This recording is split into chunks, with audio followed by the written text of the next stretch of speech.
Monsieur Surlot et le Cyclope, c'est en fait un collage de deux collections.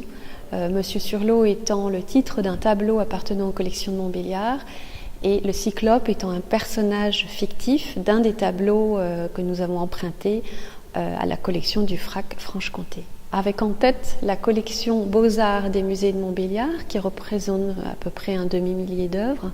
Nous avons regardé la collection du FRAC Franche-Comté. Et donc une fois qu'il y avait des rencontres, des face-à-face intéressants qui pouvaient être possibles de mettre en scène ici, eh bien nous avons retenu les œuvres du FRAC Franche-Comté et nous avons proposé de les mettre en avant, en tout cas à côté de notre collection. Une volonté, c'est une invitation même du FRAC Franche-Comté qui a eu lieu déjà maintenant il y a quelque temps et qui préfigurait tout l'événement actuel qui se passe autour de cette ouverture du nouveau bâtiment de la Cité des Arts et de la mise en valeur de la collection. Sylvie Zavata, donc la directrice, a souhaité pouvoir mettre en place un parcours en région, donc en partenariat avec les villes de Belfort, de Montbéliard, de Dole et de Lons-le-Saunier. Donc nous sommes un des partenaires privilégiés dans cette aventure. Alors il y a 20 duos et 3 trios.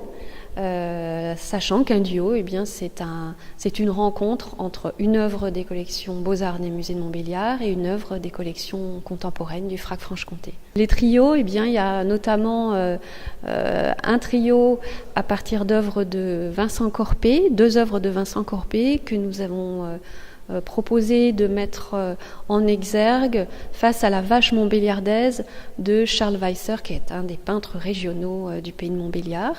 Et puis un autre trio peut-être à mettre en avant, qui est celui de Bernard Faucon, donc deux photographies des chambres d'amour de Bernard Faucon réalisées dans les années 80, que nous avons mis en face d'un tableau de nouveau d'ailleurs de Charles Weisser, toujours cet artiste montbéliardais, le Lendemain de bal, qui est un tableau de 1887 et qui est un des tableaux majeurs de notre collection.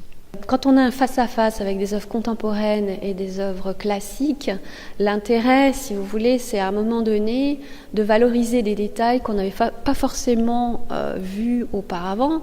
Donc quand on met en avant une œuvre de Martin Boyce, donc un artiste écossais, et une sculpture contemporaine, abstraite, qui représente malgré tout un arbre électrique, face à un paysage d'Alfred Colin, qui fait partie de nos collections, plutôt fin 19e, eh bien on s'aperçoit que d'un seul coup, les courbures des arbres que nous avons dans le tableau classique n'avaient pas été forcément le point focal qu'on avait valorisé auparavant. Et d'un seul coup, ces courbures de branches semblent absolument essentielles pour la compréhension de la composition du tableau. C'est à la fois valoriser certains détails d'œuvres classiques, de la même manière que certaines œuvres classiques viennent révéler des œuvres contemporaines et apporter une nouvelle lecture. Et puis pour finir, je pourrais dire que ces duos et ces trios permettent d'avoir différentes entrées pour les personnes qui auraient un peu plus de mal avec l'art contemporain.